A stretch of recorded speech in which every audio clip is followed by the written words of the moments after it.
बाँदर हेर्न जंगलमा एक्लै जाने भएर यस्तो भयो। बाँदरको बोधी।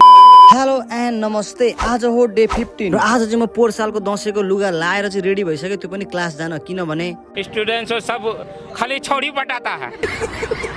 त्यही भएर चाहिँ मैले आफ्नो 2 चक्के हेलिकप्टर निकालेर चाहिँ पाइडल मार्दै मार्दै गएँ क्लासतिर। मलाई थाहा छ आरिस गर्नेहरूले यसलाई साइकल देखिरहेछन्, तर मलाई केही बालै भएन। त्यसपछि म चाहिँ पुगेँ क्लास र क्लासमा पुगेर पढ्ने त त्यस्तै उस्तै हो। अरूले पढेको हेरे त्यो पनि अगाडि बसेर, अनि अघि काकाले भने जस्तै म चाहिँ लागेँ आफ्नो कामतिर। अनि त्यसपछि छेउमा गएर तिम्रो नम्बर देऊ न भनेको त। हसदे चेहरिਆਂ ਦਾ ਮਤਲਬ ਇਹ ਨਹੀਂ ਹੁੰਦਾ ਕਿ ਉਹਨਾਂ ਨੂੰ ਕੋਈ ਤਕਲੀਫ ਨਹੀਂ ਹੁੰਦੀ ਉਹਦਾ ਮਤਲਬ ਇਹ ਹੁੰਦਾ ਕਿ त्यसपछि अब घरमा गएर भातमा रुच्ने भयो भन्दै साइकल निकालेर घरतिर गएको। घरमा पुगेर एक थाल भात खाँदा पनि आफ्नो त भोकै मरेन, त्यही भएर सफारी चढेर गए आमा घर। त्यसपछि आमा घरमा चाहिँ एक थाल चाउल चौला चाहिँ राम्रो दबाएपछि बल्ल आनन्द आयो। त्यसपछि फेरि सफारी चढेर मम्मी र म गयौँ मामल।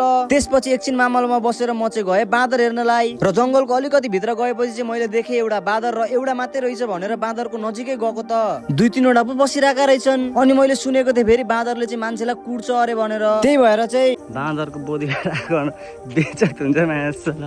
त्यही भएर चाहिँ म त्यहाँबाट निस्केर मम्मी र म चाहिँ हिँड्दै लाग्यौँ घरतिर। र आजको लागि यति नै, बाइ।